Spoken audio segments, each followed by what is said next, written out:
Hi, my name is Mark Hauser, and I'd like to introduce to you John Brinson. He's one of our estimators. John actually has got major experience when it comes to dealing with buying homes, as well as a lot of experience when it comes to actually maintaining and fixing homes.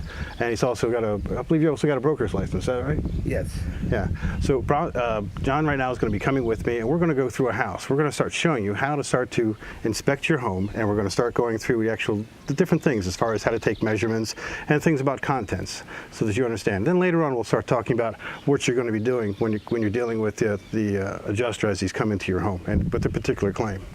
Okay, first thing I want to show you here is really simple.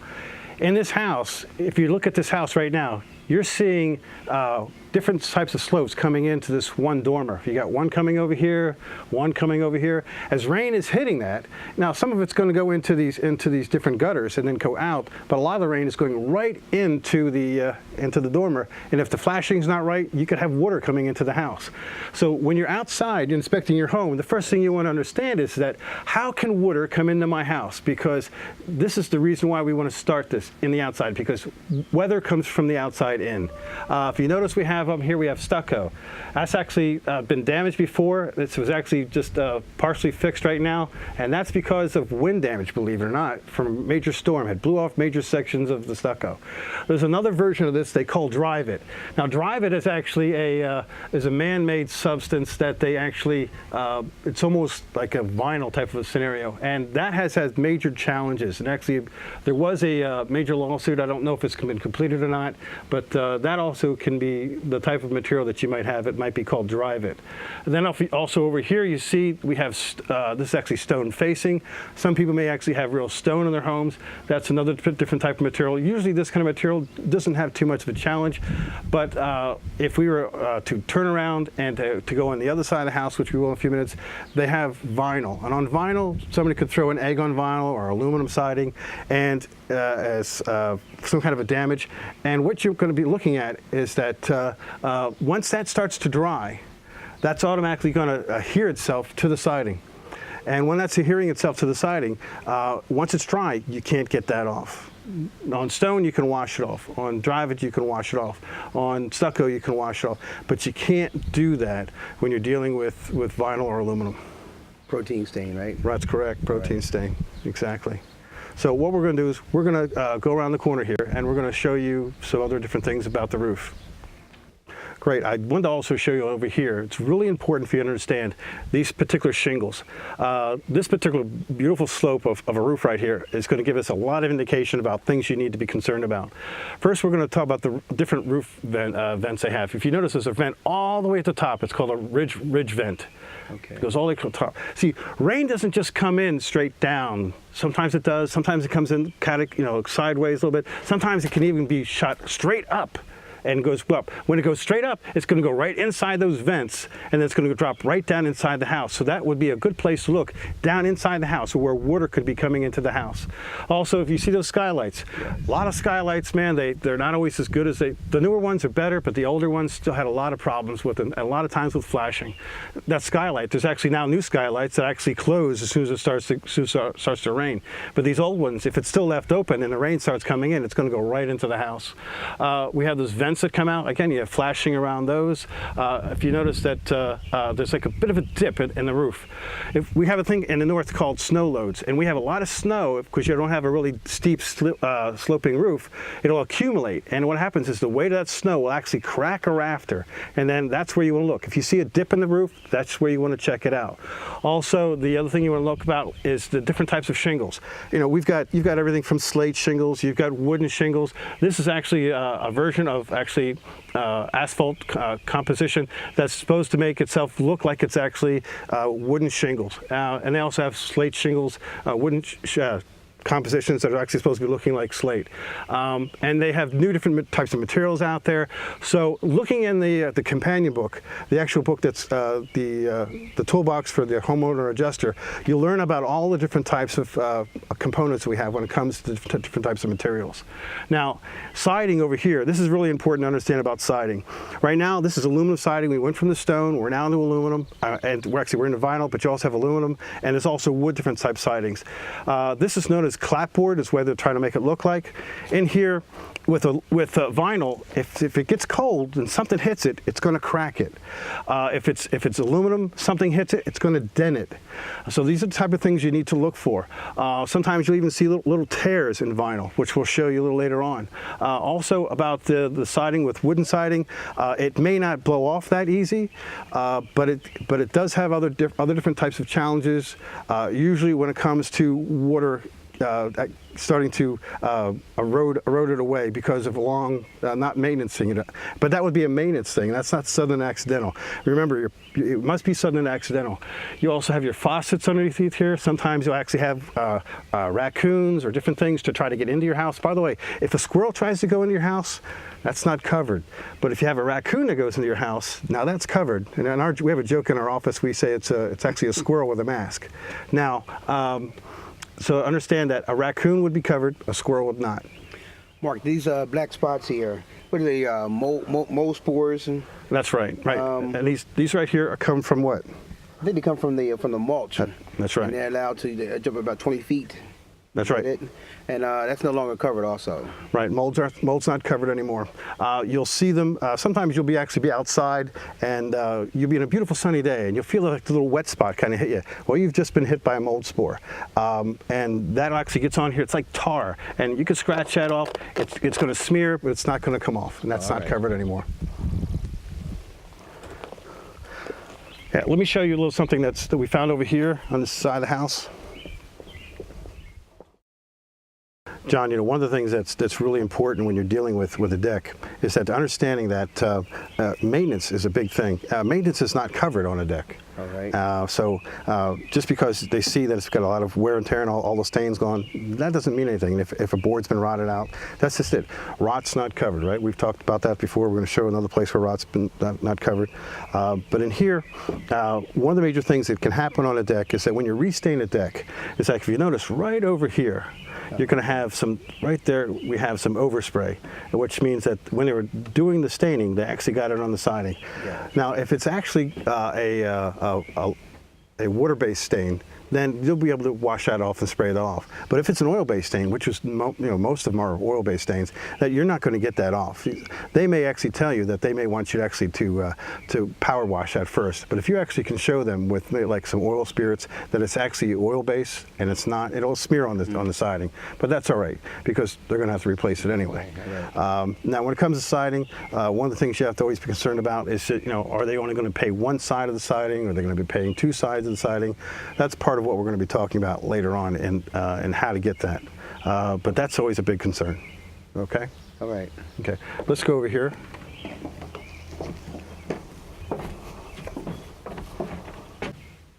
Hi. One of the things I wanted to show you was really important is that sometimes there's things that happen, you think it's not covered. The reason why you think it's not covered is because you did it. Oh, man, I spilled bleach on the carpet. Here's right here. A grill goes up to almost 3,000, almost up to 800 degrees. And some of them actually, my forge goes up to 2,000 degrees. That's why I was thinking 3,000. And you put it next to the siding. You had a party and maybe you don't even normally keep it there because you move things around because you had to have more people in the party. So you moved it around and you put it right next to the siding. And you're cooking and man, you look, oh man, I can't believe this. Look at this. Right here. It's buckled in, it's over here, it's buckled out, you just ruined the siding on this house. And the first thing you go to say, it's my fault. I'm an idiot. Can't be covered.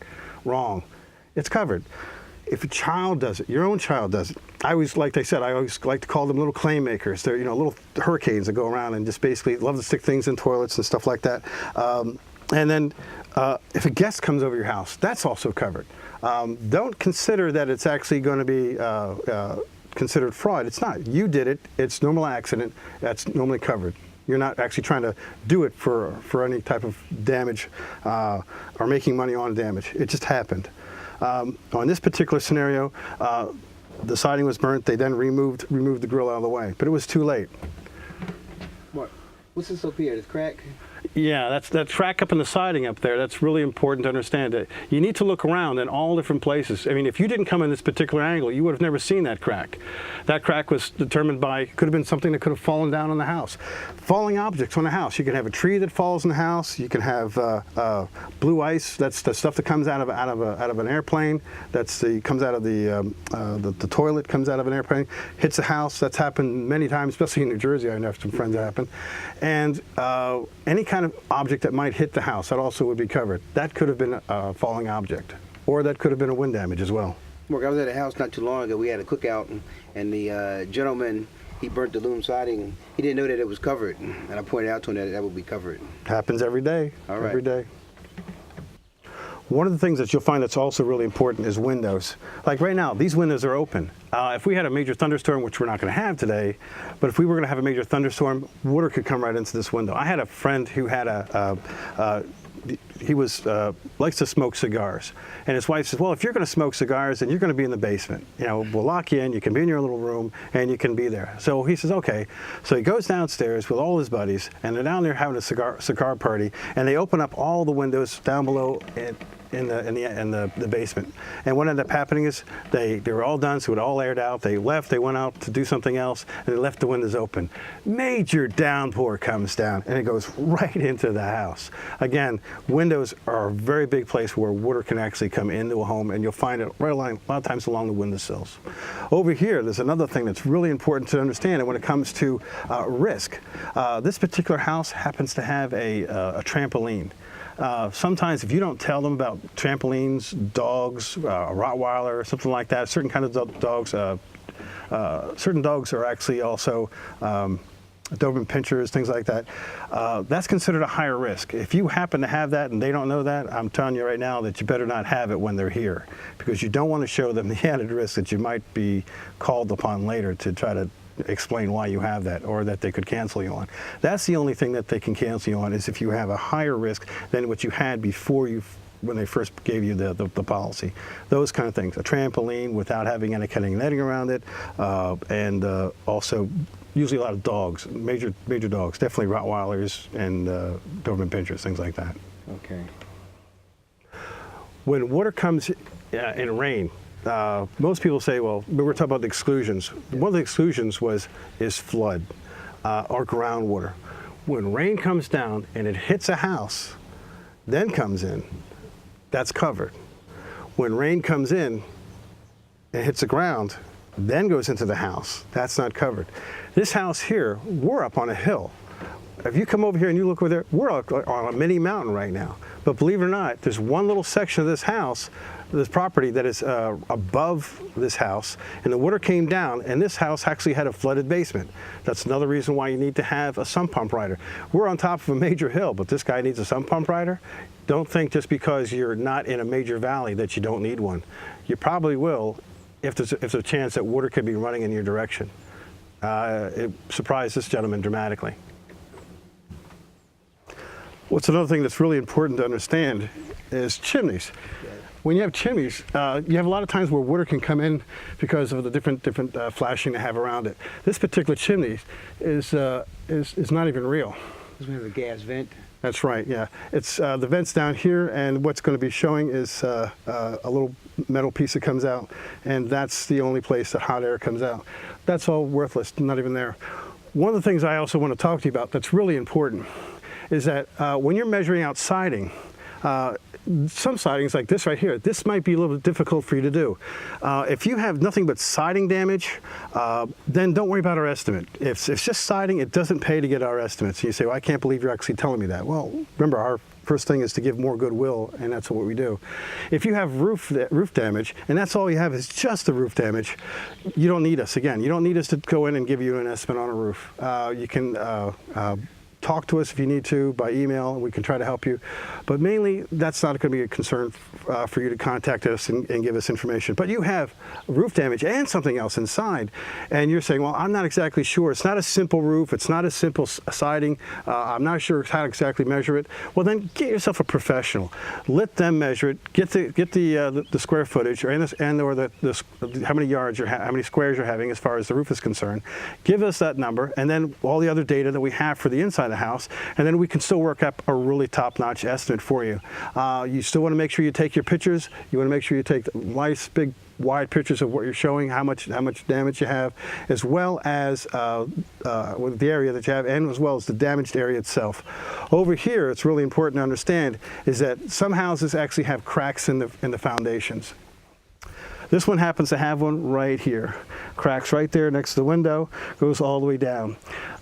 Because settling is not covered under a policy, this crack would not be covered. If the whole wall had fallen in and it wasn't because of like flood waters, then that also would have been considered not covered. But if it just fell in all on its own, that would be covered. But just because you have a crack, not covered.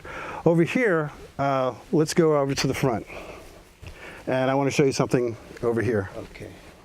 Mark, I was told it's not a good idea to have a lot of shrubs and all right in front of the house. What do you think about that? Yeah, shrubs, large trees, you want to try to keep that away. That adds extra moisture to the house and also sometimes even bug infestation. Speaking of bugs, bugs aren't covered. So if you had termites, things like that, that's not going to be covered. If you're going to have, now we did get termites one time, but it wasn't because of the termites, it was because there was a major collapse because of the termites. But that was very hard to get. The average homeowner, I don't think you should try that. Okay. Right here, if you notice, we have a lot. This I would definitely call rot. This didn't happen overnight. This happened over a period of time.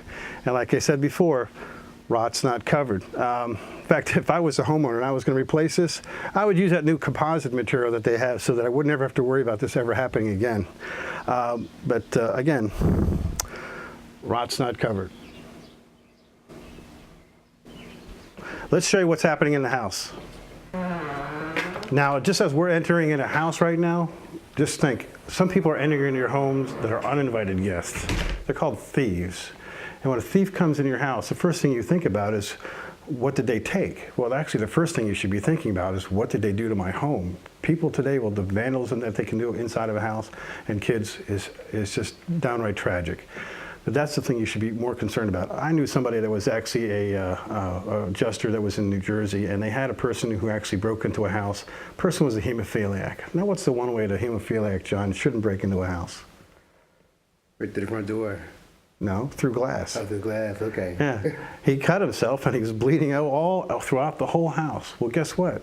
That blood is now considered a toxic substance, and now you have toxic substance all over your home, everywhere, touching everything. It became an extremely expensive claim. And here, one of the things that you have to be concerned about is that when you're going to start doing it inside of a house, we have to know what kind of tools we're going to use. Believe it or not, there's tools in my profession, and we have them right here. Let me just grab, this is my packet that I've always taken around with me wherever I've gone. Mark, don't forget also you got to bring a police report too. Oh, that's right. Yeah, when you're going to be doing that, you want to have a police report. Very important, because you need that documentation. Even if it's just your own words over again, you need to have it down so that you can then give it to the insurance adjuster. In here we have measuring tape. Okay. This is also called a seam finder also when you're looking for seams on a carpet every 12 feet. This is one we have. This is the one that most people have no idea that what I'm talking about when they look at it. It's called a chem sponge. Now, a chem sponge is actually for taking chemical smoke off of walls, and you'll use it and actually swipe it, and it'll actually clean an actual wall. You can buy these at Home Depot. I'm not trying to promote Home Depot, but Home Depot has it. I haven't seen it at Lowe's. They may have it, I don't know. But this is actually $3, $4. You'll see it in the paint department. Very important to have, because what you may not think you have damage, but you do. A camera. Need to have a camera. And a digital camera is the best way to go. If you don't have a digital camera, you can actually take it with a regular camera. You can take it to Walmart. Again, I'm not trying to promote any particular company, but Walmart, you can actually take it there and they'll make it into a digital format for you, and then they can send it to us and we can deal with it that way. Also, you can also buy little throwaway digital cameras, as they have now throwaway digital cameras. You can actually get them as well. Another thing that's really, really helpful, flashlight, because sometimes you just can't see just properly without it, and even sometimes even a bigger light, just depending upon what you're looking at. And not least of the things, a lighter. Now you're saying, what in the world do you want a lighter for? No, we're not creating a fire for a claim. Actually, what you do is when you When you light the lighter and you put it next to a glass, it'll show you multiple images to tell you how many panes of glass is actually in that window or in that door, because some doors have multiple glasses too. So a lighter can be very, very important. Remember when we were talking about the ridge vent and where water would come in? Well, this would be that area that water would have come in. And we would have seen it right along the top there all the way across. Now, while we're in here, we would look around for different types of water stains, but directly right over the top, that's where we would have been seeing the claim. Now, the reason why we're going up to the attic right now is because that's the first place where water would have come in, would have been up in the attic. So let's go there right now. Now, we want to go up into the attic. A lot of times they have these little stairs that you can come up to, and be careful with these things. There we go. Now, flashlight. Thanks.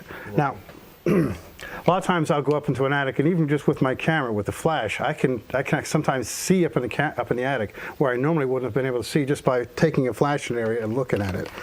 That's been helpful too. When you go up in an attic,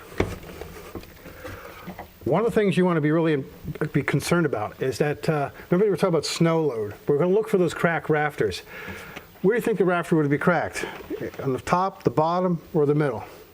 I think in the middle. And the middle is right, because that's where it's most vulnerable to actually crack. This particular house happens to have 2x8s, so the odds of this cracking were not that slim. Right, yeah, very slim. But a lot of times I only have 2x6s, and I've actually seen houses, believe it or not, with 2x4s. It's hard to believe that they do have it, but I've seen it. Old time houses that hadn't been upgraded. Okay. So that's where you're going to look. Also, the other thing is you want to look for water stains anywhere along the sides. Now, going up an attic is very dangerous. So if you don't have actually plywood up there or something, or some kind of decking to stand on, I advise you not to go past the opening. You go up in the opening, look around, but not to go past it. There's no need or no reason for you to accidentally go through the roof and create another claim. You've had somebody that you even know that actually, in fact, Todd had done that. When he was actually trying to find out and minimize the damage in his house, actually fell through his foot fell through the ceiling. So it's very important not to do that. And he actually did that before I got a chance to talk to him about it. So I'm telling you right now, don't go on inside the attic unless there's some kind of decking for you to stand on. And when you get up here, it's really kind of warm, so don't stay up here too long. Okay, great. Now let me show you what we're doing. Now, what I want to do is show you a little panning of the attic so that you can actually see what we're talking about. The rafters, so that you can see the rafters. You can probably see some vents up there. You'll see that it's very hot, so you've got to be very careful. You don't want to do this in a really hot summer day and stay up there for a long time. See the insulation. You have insulation that's on some side walls. You have insulation that's down on the floor, on the joists. All that has to be looked at to see if there's any kind of, if you smell any moldy or mustiness smell up there, that's also going to be very important. That means that we've had some water that's actually come in. And remember, that can be dangerous. Okay, we're in a bedroom right now. What's important about bedrooms is that, especially in the ones that are on the top floor. Now here we have a vaulted ceiling. But what you would want to do is you first want to find out about a puffback. Puffback, I was telling you about before, is when a heater system would shoot fuel, miss fire, and then bam, hit it, and then it starts putting soot all throughout the house. This house happens to be actually a heat pump, so we wouldn't have that scenario. But to show you what you would do, you would just go, and especially on the ceiling, and you would just do a single swipe. And if you'll see the finest amount of gray that would change. That means that fine film is throughout the whole house. When you're looking at the ceiling, sometimes you can actually see the joists that are actually going up and across the room, and that's because there's actually been a puffback. Sometimes you can actually see spider webs. They've turned black. That also would mean a puffback. Now most houses have spider webs, and they don't think about it, and sometimes they're gray, but when they're black, that means that you've had smoke damage, and it's usually because of a furnace or some kind of scenario that way. Also, remember, we're looking at water stains. We're going to be looking at all the outside of the room, especially over there next to the glass and near the windows, and look underneath the windows for different water that's coming down there. carpet. You know, if you come into a room, and let's say this is not even your house. Let's say you're an executor in this, and you have a house, and you're looking at the floors, and you say, well, you know, why in the world did they put a rug here? And it just doesn't seem right. So lift up things that don't look like they're in the right place, because a lot of times you might find out that they spilled bleach on the carpet or something like that, or something, you know, some major thing happened. Now, if you have damage for carpet, things that comes from animals, that's not going to be covered. But anything that's not from an animal, like bleach or blood or something like that, that also would be covered. One of the things that you also look at is like things on a wall. You may have, like right now, you have 4 nice, beautiful pictures right there. But what happens if one picture was just kind of out of place, just to make sense? People like to hide mistakes, things that happen. You got to make sure that you're concerned about that. And here, if you notice, the paint is the exact same color on the ceiling that it is on the walls. And a lot of times you'll find out that you may have like white walls, and you don't think that the ceiling is the same color. It is a lot of times, because what ends up happening is the ceiling reflects the color that they'll find on the floor, and it changes its actual color. So if you had a red carpet, it would then reflect on the ceiling, and the ceiling would seem to take a little bit more of a red hue on it. So the best way to find out if it's exactly the right color is to take a big, strong light, not even a flashlight, and shine that up on there, and you'll see that it's definitely all one color. That's basically what you would find in a room. You got to make sure that there's no holes in the walls, that there's no water stains. When you see a water stain, it's going to look like almost like you took a cauliflower and you cut it in half. So a lot of times it's going to have this kind of effect on it. Sometimes you'll see little drips coming down. If you're in a smoker's house, or if you're a smoker, it'll definitely, because the film of your normal smoke is on the walls, and it'll actually make these little orange drip marks all the way down. That's really important. That'll show you that you've actually had water damage in the house. Now, what I want to do is we're going to start showing you how to measure, and what we're going to do is really simple. It's not hard at all. Now we're going to do the sidewalls first. Now, if you're by yourself, there's one way of doing it. If you're not by yourself, if you've got a friend, you can easily go like this, and boom, this is 12 feet. Now, we're going to show you another way to do that. The exact same way. Just say John wasn't here. So we just take the tape measure, we go all the way down, and we just go like this. And it just automatically goes like this. Come over. Don't forget that you have to add at least another ½ inch to 1 inch because of the molding down below. Bam, we got 12 again, 12 foot. Now, okay, so we're going to go all the way over there, and we're going to get the length. And we've got, I would say it's 17 and a half. 17 and a half. Okay, now write that down.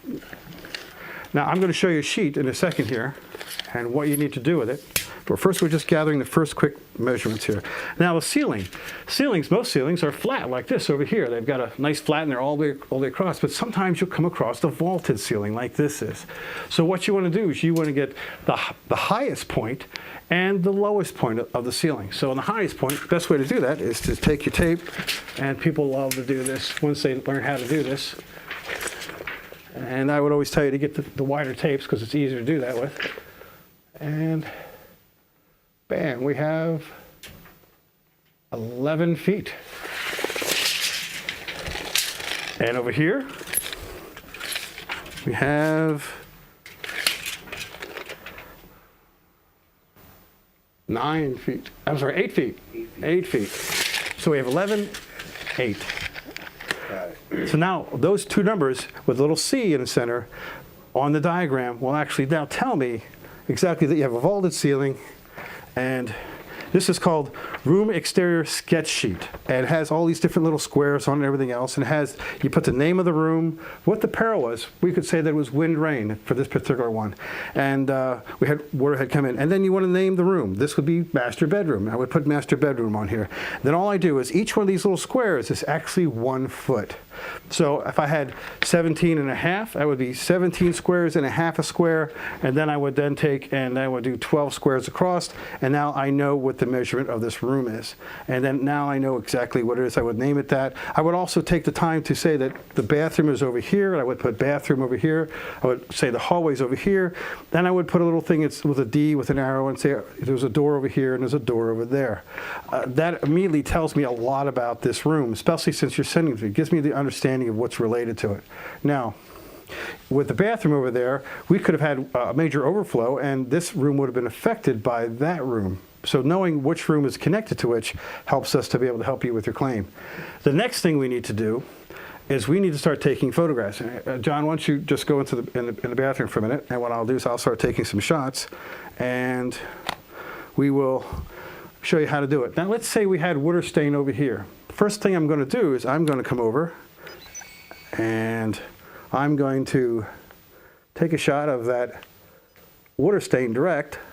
Bam, now I have that. I'm showing you where the damage is, okay?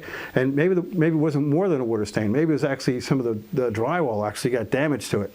Show me how much of that drywall is damaged. You need to also understand, remember, if drywall is damaged or plyoplaster is damaged, you square that off and then add an extra foot around it, and that's the amount that you need to have repaired. Now, then what I want to do is I want to do a panoramic. So I'm going to step back and I'm going to take shots of panoramic view of this whole room.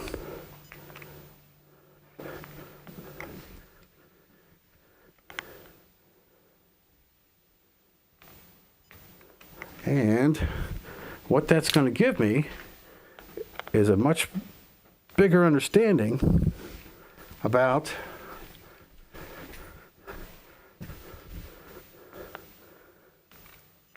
this room, and also the contents that are involved with it. Now that we've done that, John is going to tell you exactly what actually is concerned about the contents. Because remember, we were talking about content evaluations.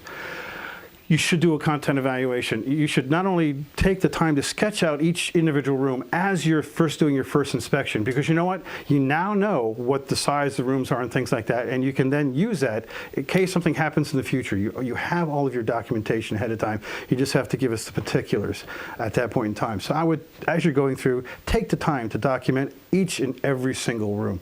The next documentation would be the contents. In your package, you'll find a contents evaluation. There's different pages. In this room here, the bedroom, typically there would be for furniture page on 2 and 3. There's decorations, which is covered on page 3. Electronics is covered on page 4 of your contents evaluation. If there was any magazines or books, it's page 6. As far as the rugs and the carpet, it's covered on page number 7. And then as far as your bedding, that would be 7, and on page 8. Clothing is also covered. That's covered on page number 9 and 10. And we have a page also for your personal effects, number 10. Yeah. Now, one of the things you have to understand, when we talk about carpet, we're not talking about the carpet that's nailed down. We're talking about like rugs and that type of carpets. That's, it's the old term for carpet. One of the other things you also have to understand is that in taking all this data down, you have multiple different bedrooms. So you have multiple different rooms that may have particular types of clothing in it. What you can do is you can make multiple copies. You can go on the internet, onto our website, and download or actually print right off the website these worksheets. So you don't have to use them out of the book. And once you do that, make multiple ones so that you can do multiple different rooms, and then you can add them all together onto your final sheet. Then this way you have everything all documented. And what you're looking for is low, medium, and high grade. Now everybody knows what a low grade is, and everybody knows what a medium grade is, and everybody knows what a high-end item is. So that's literally just put them in those 2 to 3 different categories. You say, well, don't I need to know that it's a Amana with this kind of model and everything else? Not really. If you had a major fire, the odds are you wouldn't even have that documentation to begin with. So the adjusters actually have software. That's what we have. Is actually, once you give us this data, we can then give you exactly the numbers for where you live, manufacturer's list pricing. Remember, they used to have a different show out there called, what was that one where they, Price is Right. Price is Right. And you would sit there and you look at these prices that they had in there, and you're sitting there going, man, these prices are awfully high. Well, they're manufacturer's list pricing, and manufacturer's list pricing is up here. Now, remember, we said they're talking about depreciation. Two things you have to remember about personal property. First thing is that you need to have a named peril. All risk peril wouldn't be it. So it has to be actually one of those named perils to actually be able to also get any kind of personal property in there. But in there, the manufacturer's list pricing is going to give you this high, and they're going to depreciate everything you have. Now remember, there's a depreciation chart in there. So do you want to start here, or do you want to start at Walmart? Think about it. They're going to either depreciate you from here down to where you would want to be, or they're going to depreciate you from here down to below. So it makes a big difference having the right amount of dollar value for your property. And ours is all certified, so that you can then say this is a certified of what we had. Also, take photographs of every single thing you have. Videos, all right, if you want to. You can show them video, and also the pricing. It makes lock solid, and then we'll send you that in a PDF file. Next I want to do is we want to take you into the bathroom. So let's go into the bathroom and we'll show you about that. Now, in bathrooms, you have vanities and you have cabinets. You're getting into your real section of cabinetry in here, and you have countertops. Countertops are not a big thing when it comes to a bathroom, but you have to be concerned about them, that they have to be removed if you have to end up replacing a cabinet. Why don't you show them exactly what you're concerned about? You want to get down here and take a sniff. If you smell some water damage, then we got a problem. Yeah, it's going to be like a musty smell. Everybody knows what a musty smell is. You don't need to drag everything out. You just need to go in there and just take a sniff. If you smell something, now you need to kind of go in there and find out. Vanities are one of the worst when it comes to different kinds of water damage, because the plumbing is not as secure as the other plumbing. And if you hit it, it can easily move it, and actually the drain can actually start dramatic water damage there. Also, a lot of bathrooms have a lot of tile, and tile is very important. If something drops on that tile and it cracks that one tile, it's going to have to be replaced. Now, one thing around here is that we have a big giant sized tub right here. So if we had damage of water from this tub, something with the plumbing, there's no access panel to this tub. So the only way to get to it would be to literally go through all that tile, all that damage that they have to do to get to the tub to fix it. All that's covered, and including any other part. If you don't have an access panel in your house, then that's a concern. One of the things I would almost say that you might want to do, especially if you have like this type of scenario, is to try to make sure that you do have places to get access panels. A lot of times after they have it, that's when they'll actually create an access panel and put it in. In here, we actually do have a skylight, and in that skylight, we do have some water damage. We have some water that's dripping down over here. Now, if that would have hit that electrical outlet, it's not outlet, but actually light that's over there, I'd have to have that light inspected, because I'm not about to have that replaced or cleaned or whatever without having an electrician actually going in there. So if I had water damage, I would have had drywall possibly, and I would have had electrical thing, and I probably could have had something other, paint. Bam, I've got my 3 contractors real easily. In here, now you can't see it, and that's all right, but you have a toilet. My family comes from England, so we would call it a loo, or they call it a water closet. Toilets are big. When they overflow, they're big time. I was in a house where a toilet actually got stuck somehow, and it was just kept on running and running and running all overnight, and it just kept on overflowing. The last person that left didn't realize it, and it literally just went through the whole house and totally disintegrated. Thousands of dollars worth of damage. If that were to happen, the first thing that would have happened would be the water would have soaked up down here in by this drywall. It's going to get past here, it's going to get into this drywall, it's going to start to pull away, it's going to start to swell. Once that happens, it's going to be damaged. Now, if I had tile across here instead of this wood trim, that would crack, and that would all crack, and then I would end up probably getting all the floor also with that. So you have to look at how one thing affects the other. We always keep talking about how one thing always affects the other, and what you have to do to repair something else. Now, if I was replacing molding and I just had to replace this molding, the molding I wouldn't worry about. That I could probably use over again, because it's at least an inch thick or close to it. But this little shoe molding they have down here, that's replaceable. They automatically would replace the shoe molding, but they wouldn't replace this. They try to have you put it back. But that doesn't mean that it won't get damaged and that you wouldn't have to replace it, but they normally wouldn't assume that it would be. But if it did, they still would replace it. But the shoe molding is a guarantee. In here we have the shower. Remember I was talking about that adjuster, talking about minimizing a shower claim with all the tile and everything else. In here, you're going to have a lot of different ways that water can be coming in. It could be coming in through the nozzles and through the piping, through back. It could be coming in through a valve. It could be coming in through the drain. It could be coming in because of the pan itself. In the companion book, the toolbox for the homeowner adjuster, it talks about all about those different ways of figuring out which way it could be coming into the house through that scenario, and it talks you through how to do that. Now, showers can be right here again. No access panel, really important. We need to be able to find how we would be able to get access to it. Dramatic ripping out, all would be covered. Right now, what I'm going to do is we're going to take some measurements again. Now, again, we have a vaulted ceiling, so I need to know. Oops, sorry about that, John.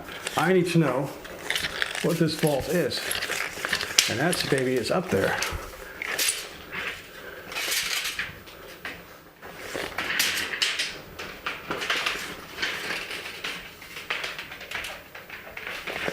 Now we're going to approximate this just a little bit. Boom. We've got 18 feet. 18 feet. Now that's tall. And without a doubt, that looks like that's 8 feet. I can grab that over here. I can grab that exact same here as it is there. Yep. So it's 18 feet and 8. I don't need to know any more than that. Now, we're going to grab the measurements from, grab that measurement from right there, that wall right there, right here, 7 feet, and let's grab that from there. We've got 10 and a half, so we got 7 by 10 and a half. Then we have an offset, and we would have this room in here as an offset. And then you would let them know that you have things here, you would have a door here, and then you would have the 7 foot this way, because that hasn't changed. And the only measurement that's changed right here would have been 3 feet. So then 3 by 7 offset right off of that. And then we can't show it right now because we have a camera over there, but we have another 5 by 4 foot offset also over there. We've already pre-measured. And that you would put into your documentation and start writing it down. Again, master bath, and you would then put, for this place we would say it could have been a overflow of toilet. Remember now the difference between an overflow, if it comes from the sewer and it's coming in, that's called a backup. That's not covered. You don't want to ever say the word backup. You want to say the word blockage. It's been caused by a block, overflow because of a blockage. That would be covered because backup is not covered, but blockage is. Okay, now what do we have here as far as contents? As far as contents, we have in the bathroom. Right page here. We got furniture items, which would be on page 2 and 3.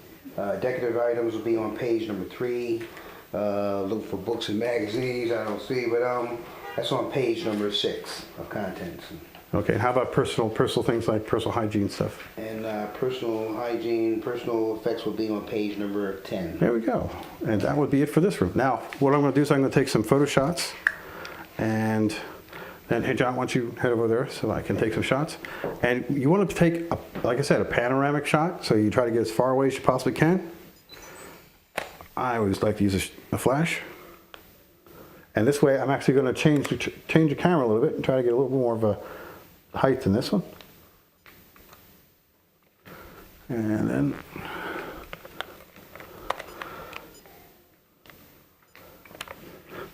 I'm actually going to cover this one here. I'm going to actually see that we did have damage up there. Okay. I would then show the damage that I had down here that we were talking about. And I would get a panoramic view of where that door was. And then a full shot this way. And then one going this way. There we go. That's all it takes. Now we're going to go into another room. We're going to go downstairs because what happens upstairs will affect downstairs, especially when it comes to plumbing. So we need to go downstairs and find out where this would be. This actually would be in the dining room if we had any damage. So we're going to go check the dining room. So follow me.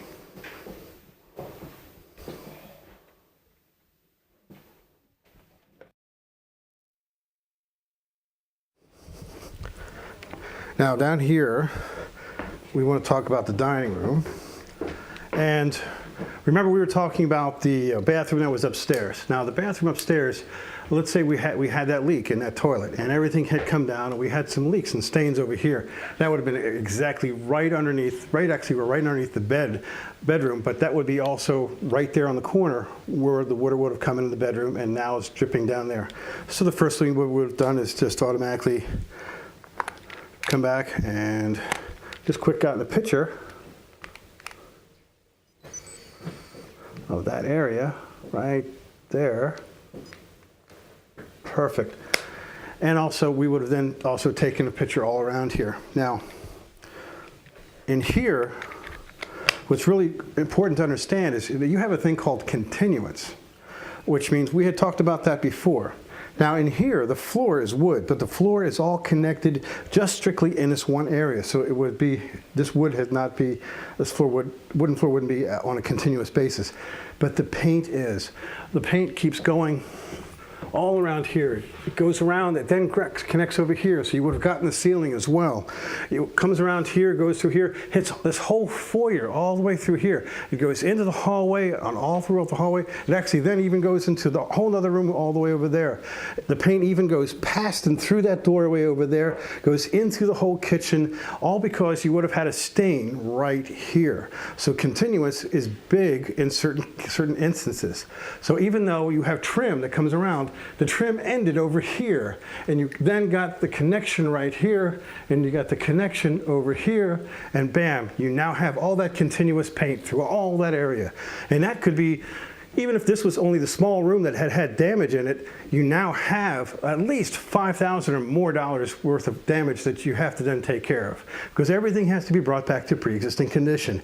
The whole place was all one color. It has to be one color again, and the only way to do that is to paint the whole thing all over again.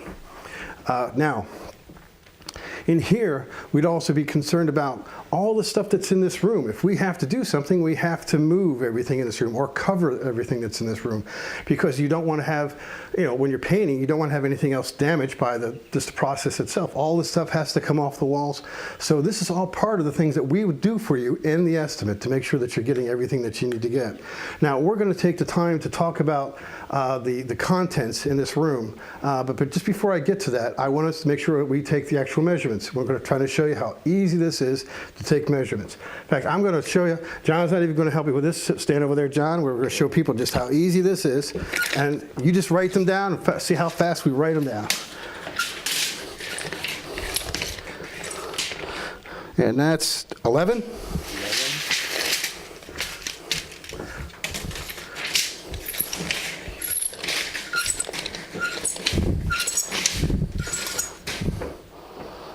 And that's 15.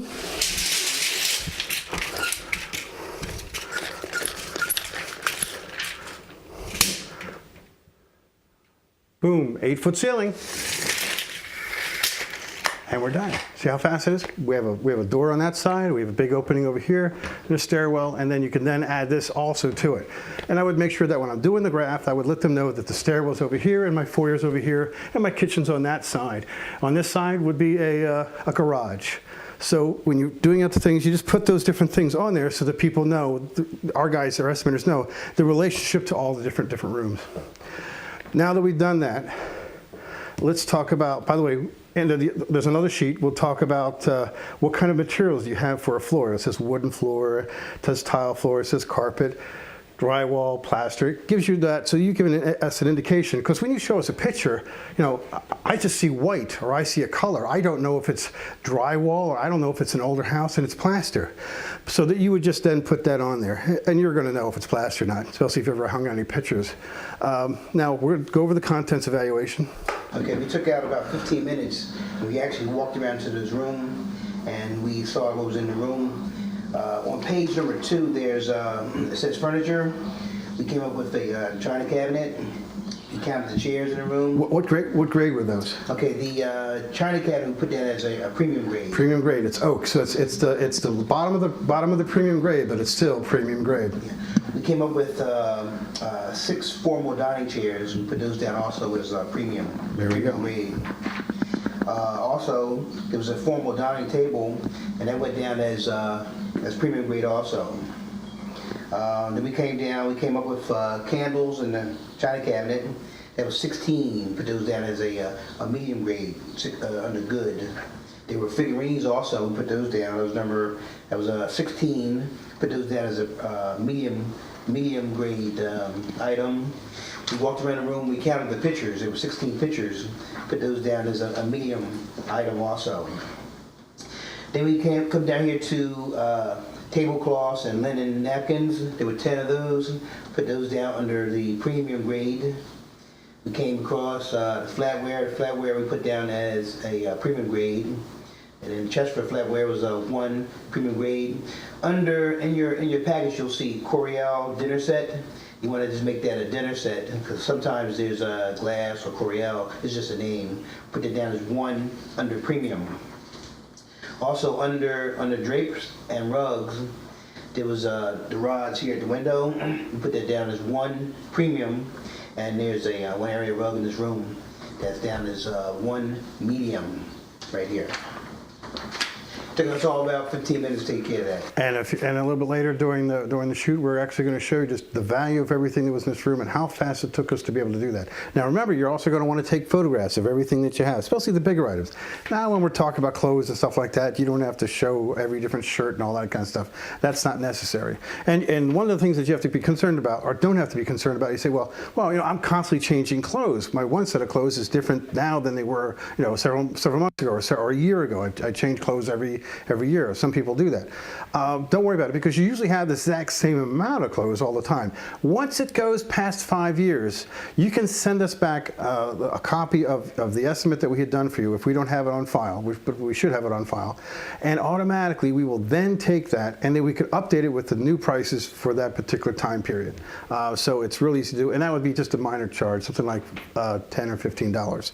Remember, it's only $85 to get every single thing in your house with actual cost. And when you see what this finally comes to, this little room, just how much this little room is actually going to cost. I want to take a few seconds and we're going to again show you how to take photographs in this room. Now, John, why don't you go over there and I will start taking photographs from here, okay? Remember, it doesn't take long at all. Now, I usually like to get in the corners. Okay, and then I'll take this one over here.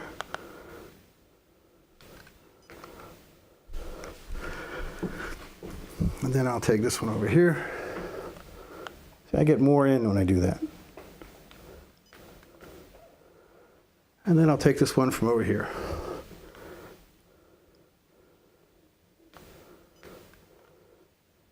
Bam, just like that, I now have all the photographs I need. And I would have taken that, like I said, I showed that other picture, that would have been that one particular damage down there. Understand, if the water comes down in here and it's just enough just to go in the grain on the floor, put their hands down here and let them feel it. Let them know exactly how it's going to feel, because they need to see it. You need to show them exactly how it was before and how it is now. Don't let them get away with going, oh, I don't see anything kind of crap, because they'll try to do that to you.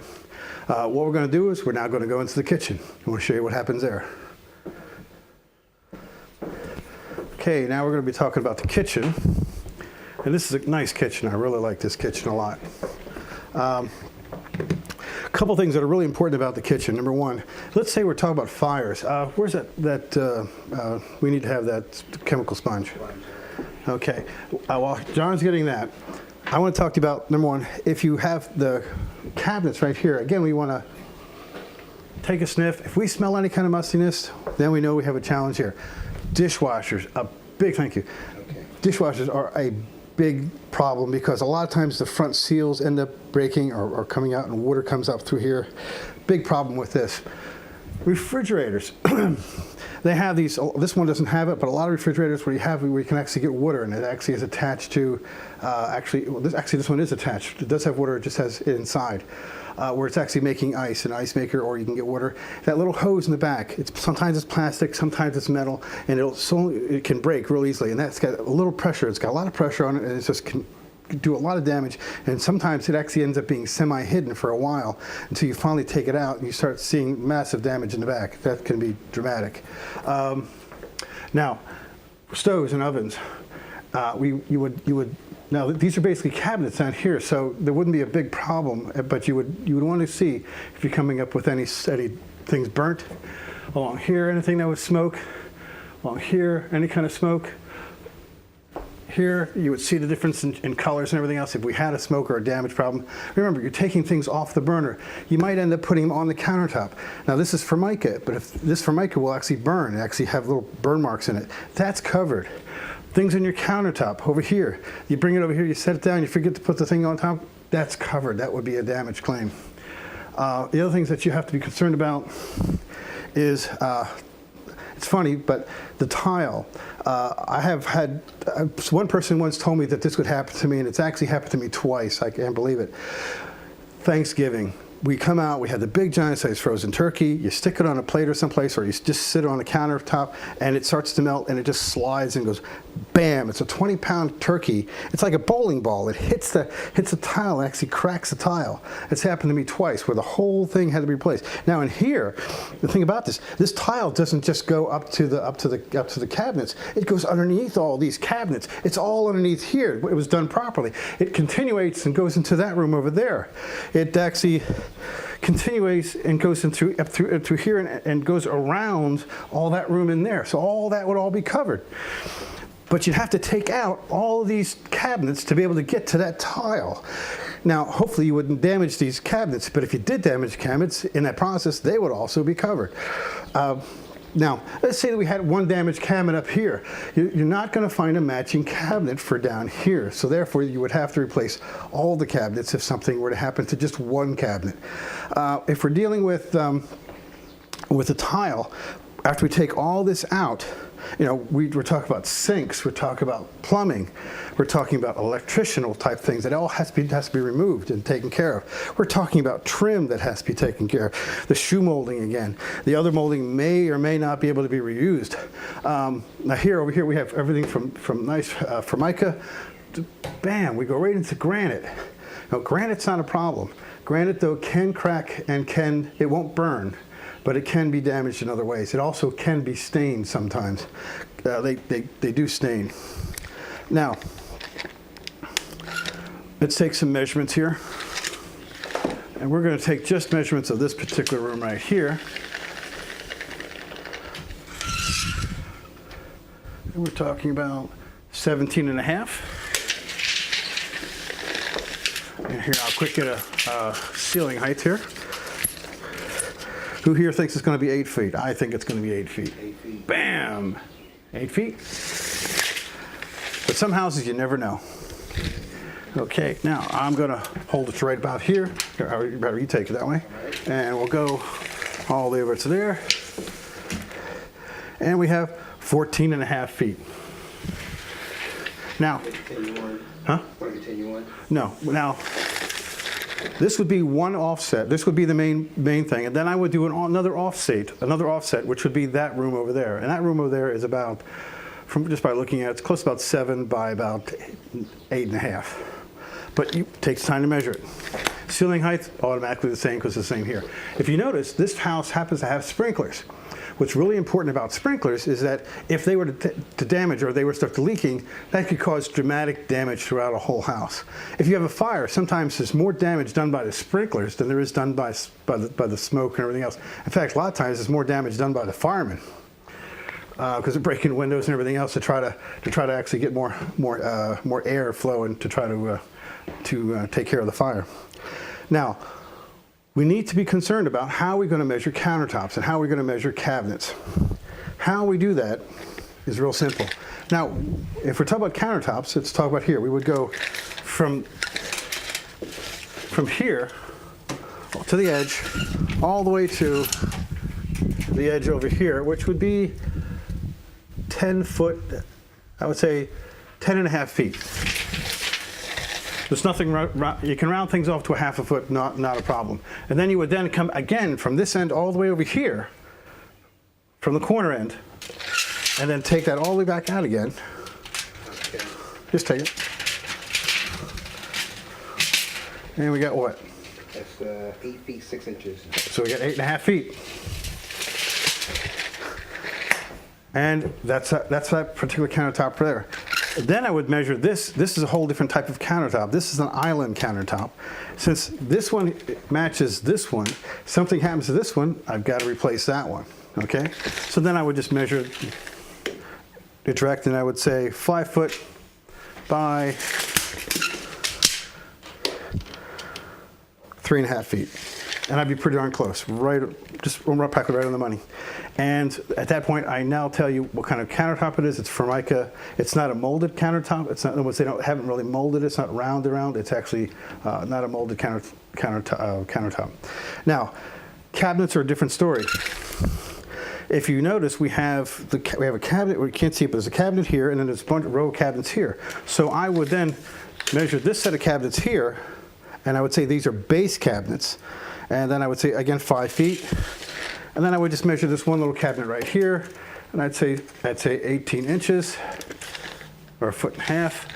And then I would measure from here, I'd say about another 20, this was about a little more than 20, this is 26 inches. And then I would measure, then I would look in here, and I would see that this countertop, this cabinet goes all the way in. So then I take my tape, I go all the way in till it butts to the back. Then I bring it over, and this one says 6 foot.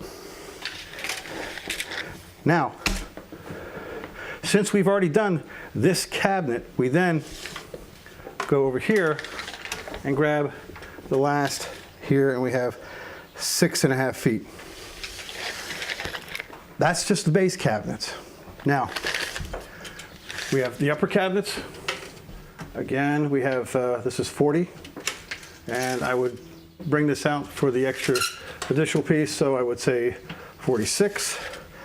I'd say one corner cabinet, and then I would just take this and then add another 3.5 feet, and then one floor to ceiling cabinet over here. And then we also have some cabinets over here. Again, we have more countertops over there. So you can see how one little burn here could affect this, that, and that. And you're not even thinking about it. You're just thinking about this one little thing here.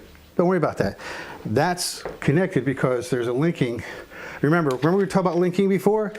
Oh, this needs to be covered because it's burnt. And they go, yes, that's covered. Bam, we got that one. Then we say, now that we've got that covered, we also have this, that, and that because they all match. Well, I don't pay to owe to match, they say. Well, no, but you pay to owe to bring me back to pre-existing conditions, indemnify. And indemnification means that they have to be like they were before. Since they all looked the same before, if you don't want to use the word match, they all have to look the same again. So that's how we would then connect all that. Let's talk about the contents in this room. Okay, in this room here we have the major appliances, refrigerator, and the double oven here, the microwave. We also have the cooktop, and there's also the furniture, and the dishwasher. That's too. right. Got the dishwasher. So that'll be covered under major appliances on page 4, and minor appliance on page number 5. There's also the groceries, the kitchenwares. They're on page 8, 9, and 10, and the decoratives like the pictures, things of that nature. And also we have in this room the electronics that's covered on page 3 and page 4. I think I've got the furniture. Furniture's on page 2 and 3. Right, we have 2 chairs over there and a whole table set over there. All right. Plus we also have all in here, we have all the kitchenware and everything else, and all the cookwares and everything else. What page is that on? The cookware is on page number 10. 10, there we go. So, and that can add up dramatically. Right now, what I want you to do is we're going to take the time to go into our last room. I'm going to show you something that most people don't think is a big claim or could be a big claim, but ends up being a big claim, and you just don't realize it. So let's go into the family room. Okay, now for that final room, there's a couple things I definitely want to talk to you about in here. Let me just quick put this up here, and I'll put this over here. Now, you have that chem sponge? Yes, I do. Okay. Now, we were talking about puffbacks before. Now, remember when we were outside, we were saying that this is not a real fireplace per se, as taking in wood and stuff like that. This is actually a gas fireplace. But people don't think that gas fireplaces can actually have a puffback. They do. I had one that actually had contents, beautiful contents, I mean, a collective type contents all throughout the house. A house was built in the 1800s, and literally it poof, just came out, and it was all over. It was really thick here, but it was a very thin coat throughout the whole house. So to be able, again, you would want to be able to wipe down. Now this one's no problem, it has any problem, but gas fireplaces, wood fireplaces, you don't get that. The vent closed and bam, or the vent open, and you have that backup of smoke, and it's all in your house. You don't think it's your fault. I mean, you think it's just your fault. You're not going to have any coverage for it, but you do. It's because it's sudden and accidental. That's within HO3. Now, a lot of times, every time you hear me say the word accidental, and it's not a named peril, remember that's in HO3. Remember I told you before, I don't like HO1s, so stay away from them. HO2 for if that's the best you can do, but HO3 is the best place you should be, bar none. Now, lightning strikes, and also we're talking about artificially generated electricity. Let's say that it was a beautiful sunny day, and we had, our TV went out, all of our electronics went out, they all got blown up. There's a computer over there, that went out. All these different things went out. The problem, we would say, well, it was a beautiful day. How in the world did that happen? Well, we find out that around the corner there's a large, giant-sized factory that's there, and they have these big machinery, and they surged it, and once this power surge came through the system, and it's like a spike, and it just hits your house, and it just blows everything away. You can put surge suppressors on a lot of things, but that doesn't always guarantee that's going to stop your problem. So that's how you would know that would be the case. It's still hard to prove because, it was a sunny day, and what company was it? You may have 4 or 5 companies. You don't really always need to show them that it was a particular company. You can just let them know that that's how it happened because it was a beautiful sunny day. Where it happened, you don't know. You just know it did. Lightning strike. So a lightning strike could happen. It could either hit your house, it could hit the pole, it could hit something almost a block away, and that power will not only hit you, it's probably going to blow out a couple of your neighbors also. So you better let them know about this book so that you can help them out as well. Now, we're talking about a TV set.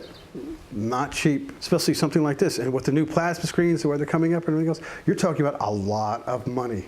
You need to know what the contents are and to have them all evaluated ahead of time.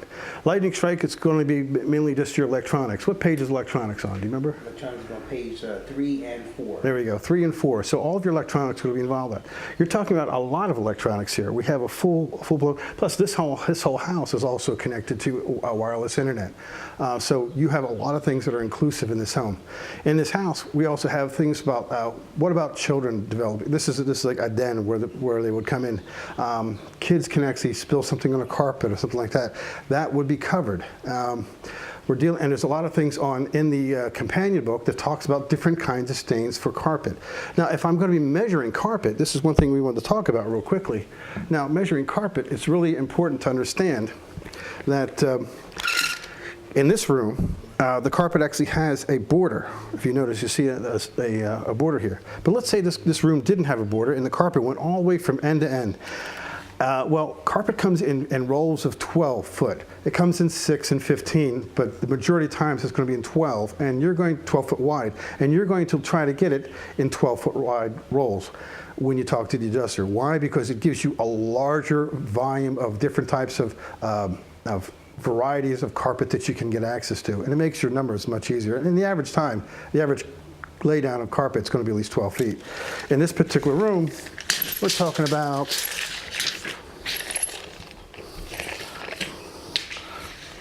somewhere in the neighborhood of about,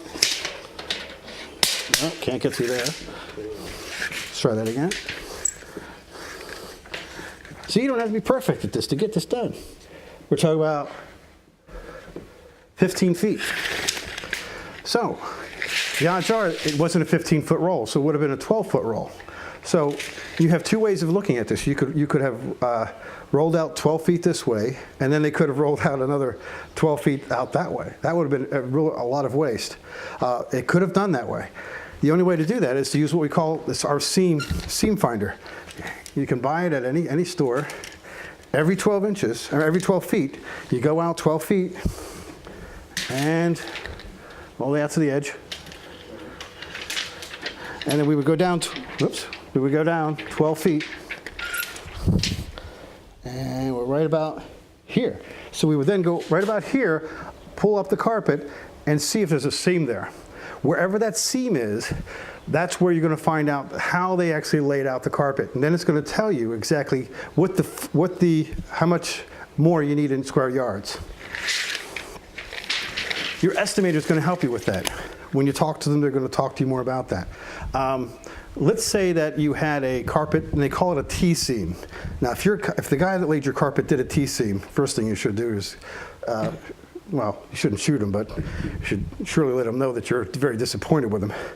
A T-seam would be where a seam comes down here, and then they put another seam like this.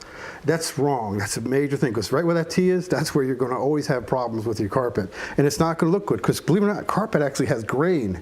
So you want it both to go the exact same way, just like wood grain would go. So if you have a T-seam, I would stay away from talking to the adjuster that way. I would go to the least amount of square footage and try to stay away from that T-seam so that he wouldn't pick up on it. So tell them the things that you need to tell them. Don't tell them things you don't need to tell them. Remember, until you give the information out, it's proprietary. Now, in here, we have another challenge. We have a guinea pig. The guinea pig, right? This guinea pig's a really good guinea pig, but he gets out. But what happens if that guinea pig were to do something and it were to soil the carpet or to damage something, or the guinea pig would get out, start chewing and gnawing on something? Well, animals aren't covered. Pets aren't covered, and the damage that they do, that's not covered either. So that wouldn't be a covered claim. What we're going to do is we're going to take the time to show you what you need to do when you have your claim and you're going to be dealing with the adjuster. Just how do you handle it? What do you do? Okay? What we're going to do is we're going to show you from the door to exactly everything you need to do with that adjuster. Remember, you don't immediately call your insurance company just because you had the claim. You've got to evaluate everything. You want to have an estimate, if at all possible, in your hands ahead of time. So you're showing him or her what really should be covered in your claim. You don't want to wait and then have them tell you what it's going to be in your claim. Take control, take charge of everything, and they will automatically follow you. If you've ever heard the term, set the stage and then everybody else will play their scenes? Well, that's what you want to do. You want to set the stage and play the lead role so that you end up creating the play that you want, which is the amount of money that you probably should get for the claim. Because otherwise, the adjuster is going to take the lead role and they're going to lead you around. And you don't want that. You want the other way around. So in just a second, we're going to show you that. Now we're going to be telling you exactly how to handle the insurance adjuster. Now, you've already gathered all the data. You've sent us in the information. You've talked to our estimators. We've come up with an estimate for you. You have everything you need to do. You set up an appointment. The adjuster is going to be coming. We're actually going to be using John as the insurance adjuster. Believe it or not, John used to be on the other side. He did a lot of things down in FEMA, down in Louisiana and Texas and whatnot. And he's long since seen the light. He's now working on the right side. But he understands exactly how an adjuster was going to look at us and how he's going to deal with us as a homeowner. So we're going to go through that, and we're going to go through a simple claim, and I'm going to show you the basic things that you need to be concerned about and things that you need to do. Remember, we have an estimate in hand.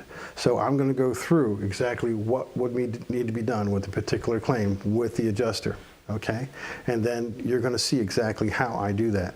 I'm going to do one little connection with continuance paint in here, and we're going to get that also included. We're going to have a water damage. We're going to say it's wind, rain, okay? So right now we're going to have John come in, and we're going to meet our adjuster. So here we go. It's the adjuster. Hello. Hello, Mr. Hauser. Yeah, my name is Mark. Your name is? Insurance adjuster. Right, but your name is? John. John, okay. Come on in, John. All right. Come on in. Yeah, now, I just have a couple questions I want to ask you. Yes, sir. first of all, do you work for the insurance company directly, or are you actually working as an independent? Do you work, in other words, they hire your company to work for them. Which one is it, do you know? I work for the insurance company directly. Oh, you work for the insurance company directly, okay. Yes. My other question is, I know that different adjusters have different limits. What limit do they have for you that you can actually write, actually sign a check for? What's that limit up to? Have you been working for them for a long time? Yes, I have. So what would your limit be, about 20,000? Is it higher than that? It's a little bit higher than that. It's about $40,000. $40,000. Yes. That's really great. Now, let me show you exactly what happened. All right. It happened over here in our little dining room. Actually, our small living room we have over here. See those water stains right up here? Yes. We had wind rain. Now, outside we had a little damage when it came to some of the shingles. We since repaired it. I can go outside and show you that later. But what ended up happening was that all the water came in here. It came right down. If you see all those watermarks, it actually damaged this painting. It came in here. It actually went inside. This is extremely expensive. I have numbers on this I can give you later on. It did come. It actually hit the back of this couch because it came out here and dripped down. It started. If you notice, come over here. Let me show you. You can see the stains on that couch right there. Yes. Do you see them? Right. Yes. Well, it hit this. This is brand new. We only bought this about two months ago. It came down, and if you can come over here. Okay. See that big brown stain right there? Yes, sir. Yeah. That's because of the water that came down. It went right down there and stained all this carpet.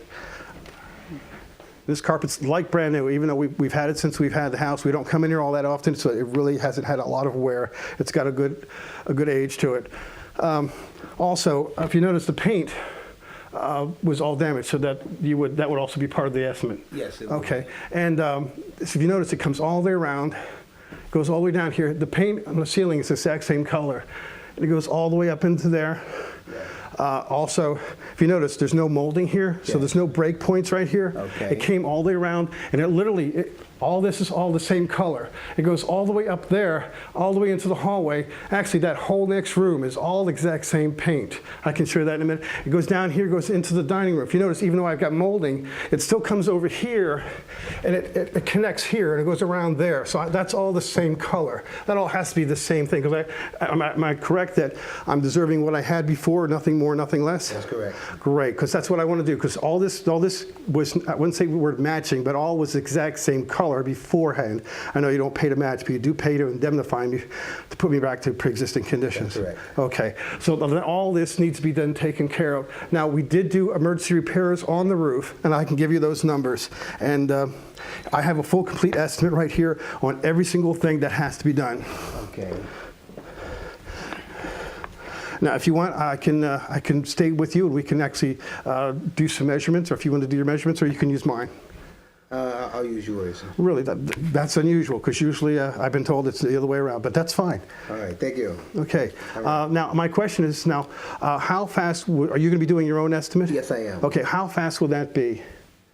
When will I be able to know about getting your copy of your estimate? Give us at least a week. A week. Yes. So we're talking about today is Wednesday, so it would be next Wednesday? Wednesday. Okay, you're going to call me next Wednesday? Yes. Right? Before next Wednesday, I'll give you a call. Oh, before next Wednesday, you're going to give me a call. Yes. So if I don't have a call by Wednesday, I need to give you a call. Yes, you do. Okay. And could I have the number, your card for your cell phone number as well? Okay. Okay. Okay. Just give me your card. All right, we'll get your card.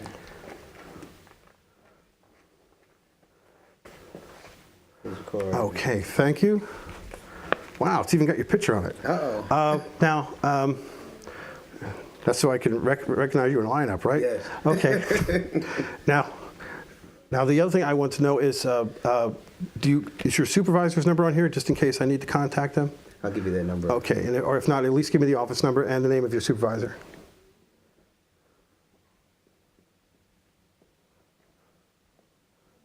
Here we are.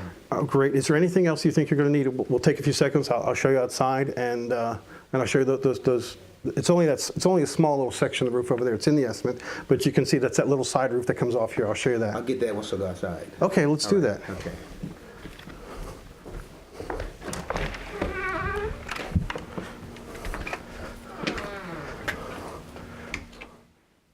Great. Great. I just wanted to show you exactly what you do when something happens. Now, John gave 2 great indicators. Actually gave you 3 indicators. Number 1, he says, I'm working for the insurance company. Okay? So that told me that I can push him, but I can't push him as hard as if he were an independent. Now, he was pretty amiable, and sometimes they are. If you notice, he was laughing at my joke.